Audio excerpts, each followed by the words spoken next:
right. I hope people were on for that countdown. That music was super soothing and relaxing. I liked it. If you're on, appreciate you joining us today on our live event. We are going to, I'm going to start sharing this way so you can see both me and Jackie. So today's event is Streamlining Your OCMED Process, Lessons Learned from East County Urgent Care. And with us, we have Jackie Williams, who is what is your title? I forgot your title already, Jackie.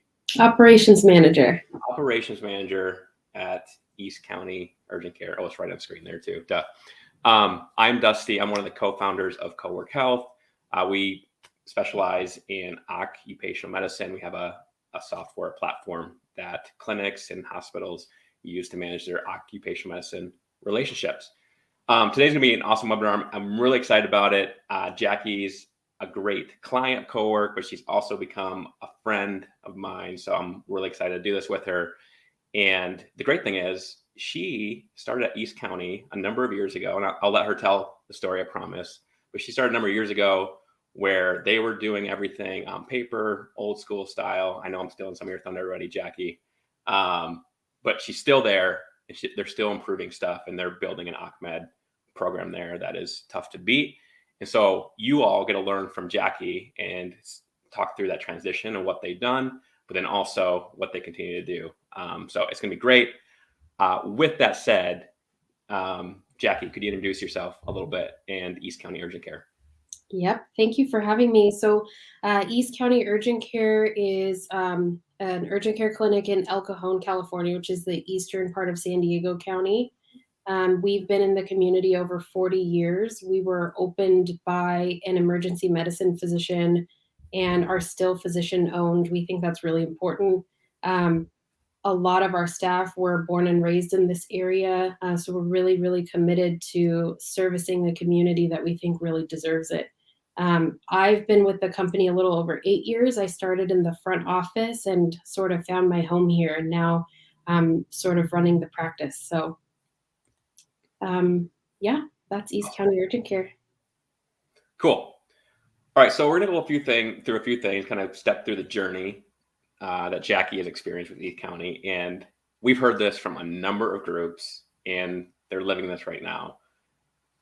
Change is always tough, and there's always resistance. Even ourselves, we resist change, even when we know it's going to be better on the other side of things. So we're going to step through with Jackie kind of that experience at East County and what they did to overcome it. So I'm going to move forward here. And off to Jackie.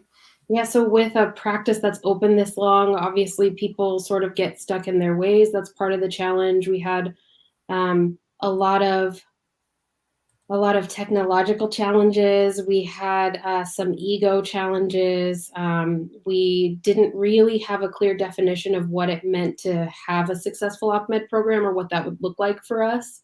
So we had people that wanted to grow or expressed wanting to grow. We had leadership that wanted to grow, but we really didn't clarify what growth meant to us or what was even possible. So yeah, I think anytime that you have a clinic that's open that long, you're going to have some old school ways of thinking. So what we did to get past that is we really tried to clearly define what it is we wanted to do. You can't be good at everything at the same time. And so we wanted to decide, well, does success mean to us that we're going to have 8,000 companies that we do kind of okay? Or are we going to have a core of people that we work really well with, that we provide really quality service for?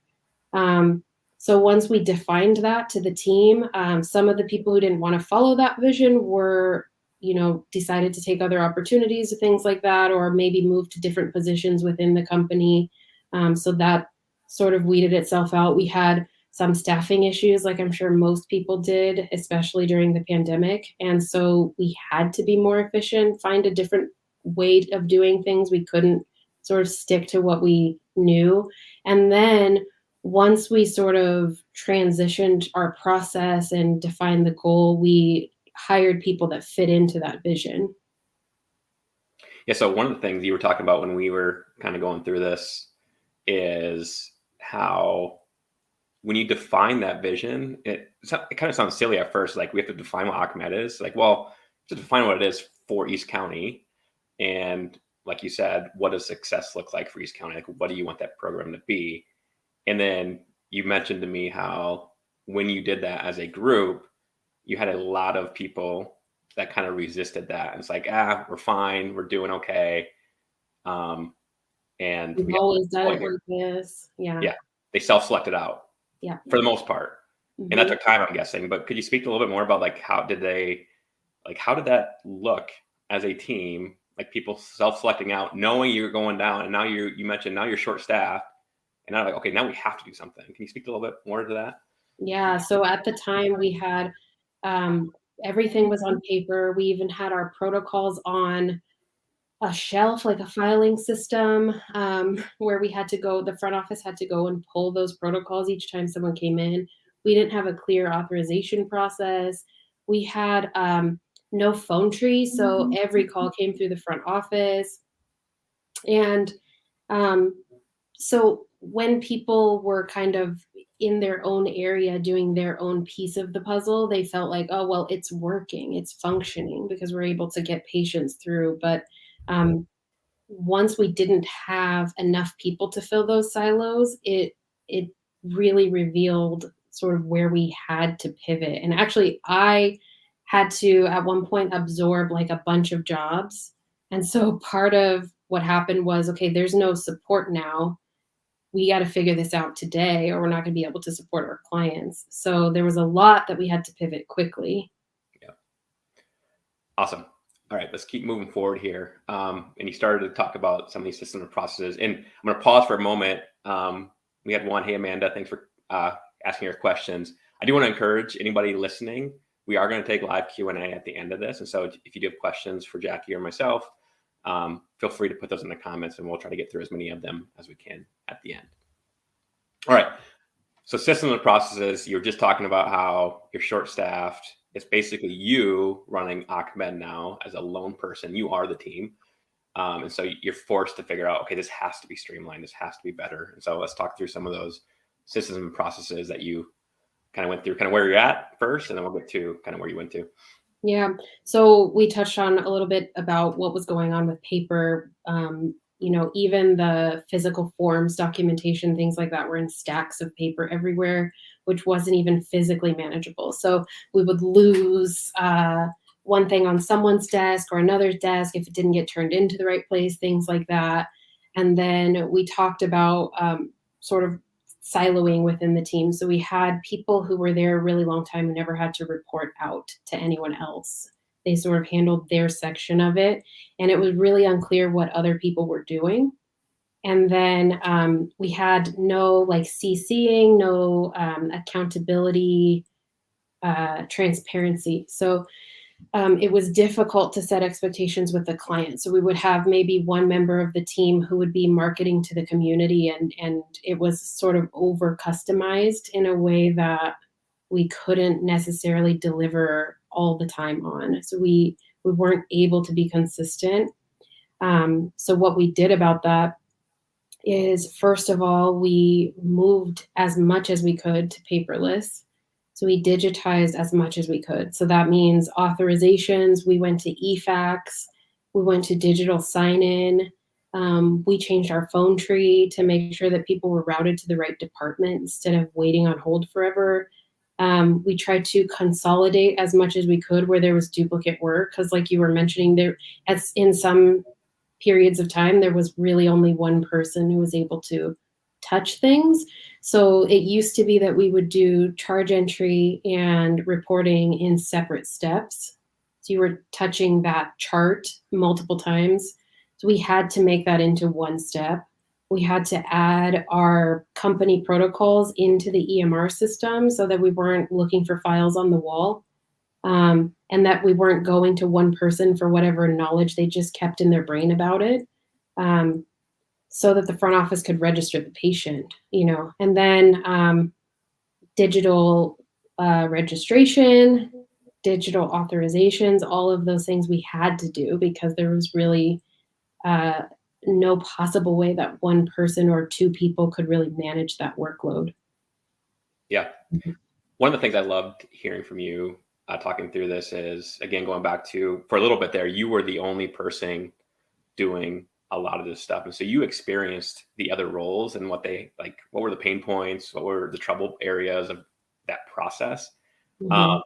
I started at a software company really early one time in my career as well. And I was able to grow with that company. And because of that, I experienced all these different roles. I'm like, oh, it's really annoying in this role. It's really annoying.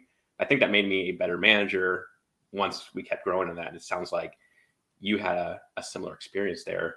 But could you talk more about, I think this is a really important point. Could you talk more about how breaking down those silos specifically, you said something about the other day when we were talking about how you almost require every role to experience the other person's role, or at least be aware of what they need to do. And so everybody has awareness and respect for the other person's job function. Can you talk a little bit more about that? Yeah, we feel really, really strongly that people need to be cross-trained, even if that's not going to be their job function. Because when you are siloed like that and you don't understand what other people are going through, you don't have empathy for that position, you're not able to streamline the process in a way that integrates the whole team. So you might make it easier for yourself, but then you're creating a delay on the back end.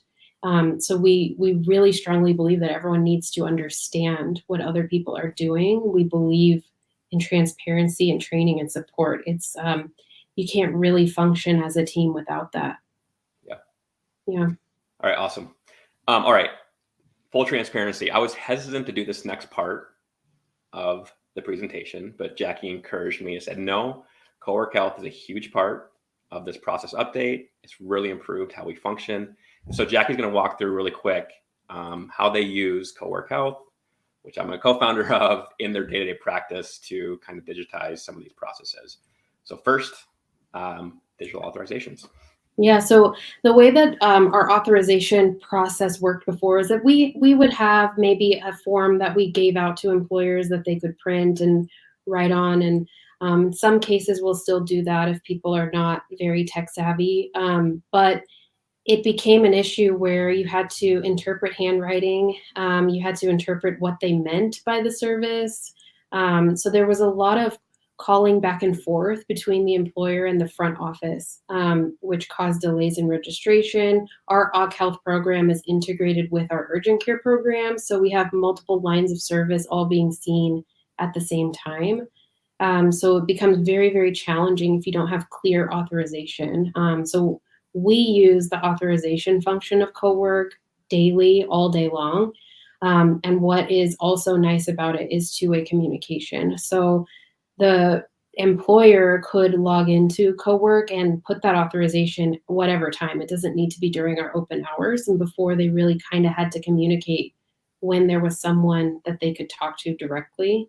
And if we have a question about a service they've asked for, we're able to communicate with them about that quickly, and everyone can see it. So it's transparent between the employer and the front office, but also our back office team, so they can see what's going on too. Great. Kind of started hinting at this already, but that two-way communication. Yep. So one of the pain points that we had, especially while we were short-staffed, is that it was very, very challenging to handle the call volume. And a lot of those calls we discovered were really about just verification of information, quick questions about something, maybe something's missing, or we've sent them a result they don't understand. So there was such a large volume that we weren't able to get to it. And I think one of the resistances that we didn't really mention that much is that people were worried that if we were leveraging technology in this way, you would lose a human connection. But what was happening, because we were resistant to that, is we were losing the human connection anyway, because we weren't able to quickly respond to those calls or emails.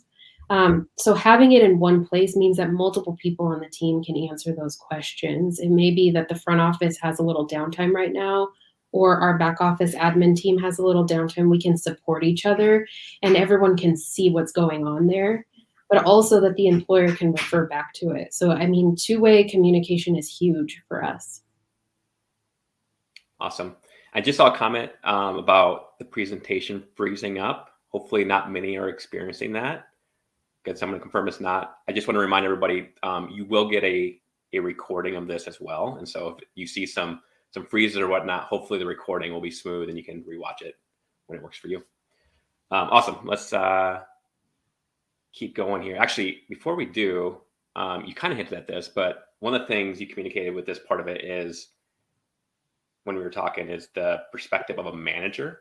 And so like, it's great that your team and multiple people in your team can respond to the appropriate questions. If it's a biller, if it's a result or whatever. But you also have told me multiple times about how, like, from a manager perspective, having the transparency of seeing the response time and what your team is saying is really crucial. Can you talk about that a little bit? Yeah. So one of the things we were really missing is being able to sort of in real time see what's going on with our team. Sometimes when we're really busy, we're not able to ask for the help that we need. And from a management perspective, it's difficult to see where people need training. And in the past, we would have to find that once it's already become an issue, as someone has called to complain or is missing something crucial. And so it's just a good way to regularly check in and have some QA there, which we never really had the ability to do before in any kind of meaningful way. And I think too, because the team understands that all of the rest of the team can see it, there's an encouragement to have a standard of care and communication. That's great. Yeah, I never thought about that either. That's great. Okay, let's keep going here. This is one of the other pieces you wanted to highlight and talk about a little bit. Yeah, so one of the large amount of calls that we used to get were for things that we had already sent to the employer. So we were resending, we were refaxing or something like this. And the function that we use a lot is that we can redirect our employers here to look at those things. Once we've sent it, they can go get past results if they have a question about it.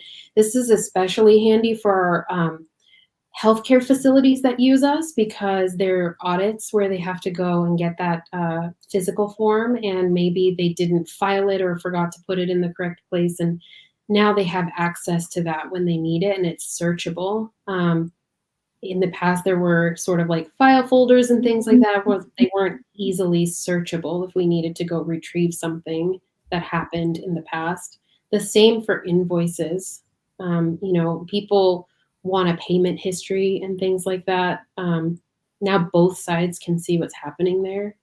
The status section is very important for us. So our EMR system is such that if you're working aging for OC Health, it's by visit ID or visit, individual visit. And we don't bill that way for OCMed, and most people don't. So in order to have any meaningful aging efforts, you really had to transfer that information into like a spreadsheet and put the employer and the invoice number in order to have a database that was really searchable in an actionable way. So we use this function all the time to reduce our aging efforts and to easily filter. And that's been a huge deal for our admin team and our payment posting team. Awesome. Okay. Obviously, if anybody wants to dive deeper in like co-work and the functions, how that works with your EMR or your clinic, reach out to us and we'll tell you more. But let's get back to the last part here. So we're going to go through some of those lessons that Jackie and the team learned, and then some of the best practices they're using nowadays. Jackie. Yep. So one of the sort of management training quotes that is always coming across in our organization as a Gino Wickman quote is systemize the predictable so you can humanize the exceptional. And we really believe that because sort of what we mentioned earlier, if you have such a huge volume of customization, it's really difficult to deliver on that. So we believe that when you simplify what you can predict will happen, what happens most of the time, if everyone knows how the process is supposed to work, then it frees up time. Like we mentioned for the billing team, now they can troubleshoot more difficult issues that are past due. Our registration team is able to take a little bit more time on the phone with someone who might have questions. It just creates the capacity for innovative change. Awesome. So, yeah, let's talk about kind of some of those things you all did for best practices here. Yeah, the first thing that we did, we defined what we wanted to do. We decided that the quantity of clients wasn't our main goal. Our main goal was to provide quality, consistent care with clear communication. So once we figured out that's where we wanted to go, we figured out what we needed to do to get there. We had everybody going in the same direction. There are no silos. We don't keep information just in our brains. We all share openly. We even have a huddle every day where we communicate with the team. So not just our OC Health team, but in general. Frequently, our healthcare providers actually attend the huddle too, or we just talk about things that might cause delays today so we can manage expectations more clearly upfront before it becomes an issue. I think the biggest thing we learned is that you cannot do everything all at once. And especially for us, we had to sort of jump into a new century in a very short amount of time. And you really have to set up support for your team in order to make meaningful change. Otherwise, you're going to change temporarily. You're not going to be able to sustain it. You will outgrow yourself in a way that feels stressful for your team. So one at a time, you make one major technological advancement at a time, make one major policy update at a time, and then just make sure you have really clear centralized communication, and allow the environment to be such that you lead with empathy so that the rest of the team feels safe enough to communicate what their challenges are, and the same with the client. And then just simplify. We had in the beginning people communicating, oh yeah, we can get you those results in 24 hours without any regard for what that meant for the team. So now the communication is 48 to 72 hours will be able to get you those results. And we frequently deliver within 24 hours. But just being able to offer the team that window, something that gives you the opportunity to deal with challenges and still manage expectations correctly, so that you can communicate with people in a way that's meaningful. You don't want to be, or we don't want to be, one of these large sort of robot companies. We want to be able to talk to people like human beings and let them know what's going on. And we think the best way to do that is to just be clear and really manage expectations up front. Awesome. Okay, that is the content we have shared today. We are going to dive into a Q&A. We've already gotten a few questions here that we'll dive into. Again, use the comment section there to ask some questions if you have them. I'd also love to hear if there's topics you heard today or topics around occupational medicine that you'd like to dive deeper into on future webinars. Share those with us too, because Jackie and other customers of ours have a very deep knowledge set within this space. And so we'd love to share it with you if there's something else you'd like to dive deeper into. Okay, with that said, let's dive into a couple questions here. First one I see here, kind of recap this, Jackie. How many employees do you have? How many locations? And are you in urgent care? We are in urgent care. We have workers' comp services, urgent care services, OC Health services, and we actually service the local Southwest Key program as well, which is like an immigration program for minors. So we're a very, very busy clinic. We have, I think, 26 employees in total, including our providers. Our OC Health team is, let's see, we have 1, 2, 3, 4, maybe 5 core people in that process, including payment, posting, reporting, billing, and authorizations. And then we typically have 2 to 3 front office in any given day. We are open 7 days a week. So it's a busy clinic. Awesome. All right. Whoops. That's not the one I clicked. It moved on me as soon as I started to click. Okay. The invoicing status here. I can go back. They're asking about this, I'm guessing. Is the invoice and status system separate from the commercial insurance AR? Yeah, so when we talk about OCMED in the urgent care setting, we're really talking about employer services of physicals, drug screens, we do audio testing, things like that, respirator fit testing. And so it is separate from our commercial insurance AR, yeah. And in our EMR system, it will track it, like I was saying, as an individual visit, which isn't really how we typically bill for OC Health. We usually bill once a month with all the visits for that company. Great. How about this? And it's maybe, I think you kind of mentioned how your EMR system manages it, like on that per visit level, the visit ID. So maybe just talk more about kind of what that looked like prior to co-work. How did you bill that per client?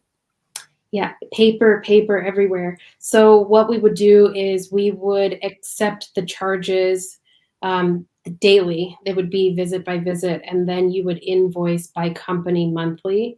And so you would then print a large invoice, and we would fold them all, stuff them into envelopes, mail them all out. There were a handful of people that had them either faxed or emailed. But yeah, it was a really cumbersome process. All right, this next question, this might be like a topic we want to dive into in a future webinar, but maybe some quick tidbits. We are considering starting an OCMED program. Do you have any content on what is needed to start one? And maybe that's more for us or for you, but. Sorry. Yeah, I have a lot of thoughts about this. I'll try to keep it as concise as possible. I think if you're thinking about starting an OCMED program, especially within an urgent care, it's really important that you understand what your goal is. Like we talked about quantity or quality. What does that look like to you? What services are you really able to offer? Because you don't want to offer 100 services and you're only really good at delivering on a couple of them. So I would really look at your team. I would look at what local employers are in your area, what the need is, and make sure that you are able to do that before starting anything, so that when you communicate to the community, you are clear about what is possible. It's better to do a couple of things really, really well than have sort of like a Cheesecake Factory menu full of items that you don't really know how to do, that you're questioning about. I would say you should definitely define your authorization process, because without authorization, it's very easy to dispute payments. I would make sure that the front office operation really understands protocols. One of our challenges was that our front office team knew how to read the protocol, but they didn't know how to interpret it. So it would say, physical, but it was difficult for them to know the difference between different types of physicals. So cross-train. I would make sure that you have centralized communication, that you are regularly checking in with the different components of your team. So billing and operations have to work with clinical, or it's not going to function. You have to work together instead of having an adversarial relationship, and that no one should keep the knowledge in their own head. I mean, you should train for the eventuality that one of you may leave. And that's not to say that you plan on that happening, but what happens if you are sick, if you have some sort of crazy emergency, if you have a different opportunity, if you want to go on vacation, you want to make sure that your team really feels supported, so that when those clients are talking to you, they know that they're going to get a consistent, clear answer, and they're not going to be given the runaround. Yeah, that's awesome. Like I said, I mean, that's probably a whole webinar in itself. Would be a great one to do at some point. A great question there. I love this next question as well. What skills or qualities do you look for when hiring coachable people? Any tips? Yeah, I love this question, because to us, we feel that most skills are teachable. What is more important is making sure the person is a cultural fit for your individual company. So I would say that what we do is, first of all, we know what our company values are, and we don't hire people who don't fit into those company values, even if we may be short-staffed for a longer amount of time.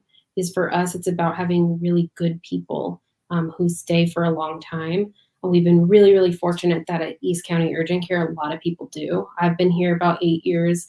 Our clinical manager's been here about 8 years. Some of our staff have been here over 30 years.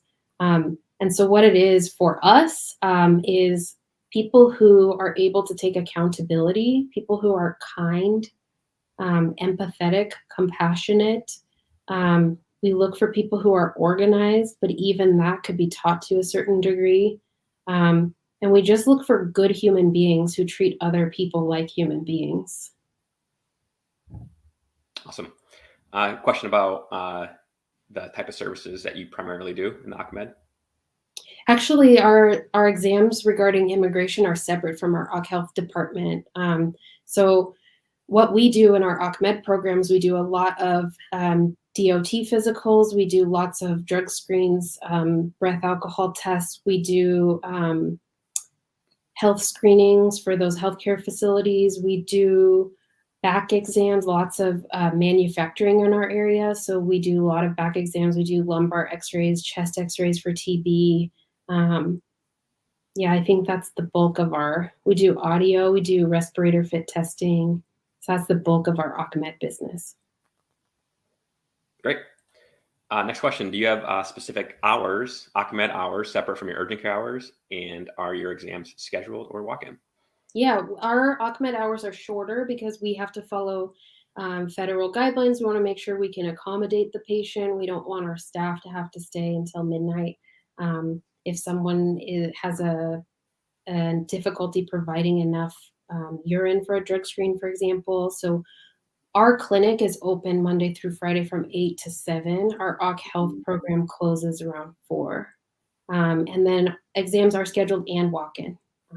So we have a digital registration. So our employers are notified about that. So they can put someone on the list before they come down, try to mitigate the wait.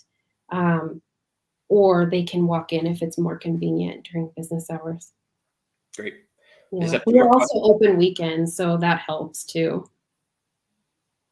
Good deal. Sorry for interrupting you there. Just 2 more questions I have, unless any more come in, then we'll let you on your way. But okay, pretend you're a clinic, you're starting over, Jackie.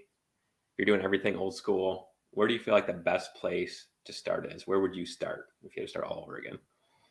I would define the goal, and then I would get away from paper. I would try to digitize and automate as much as I could.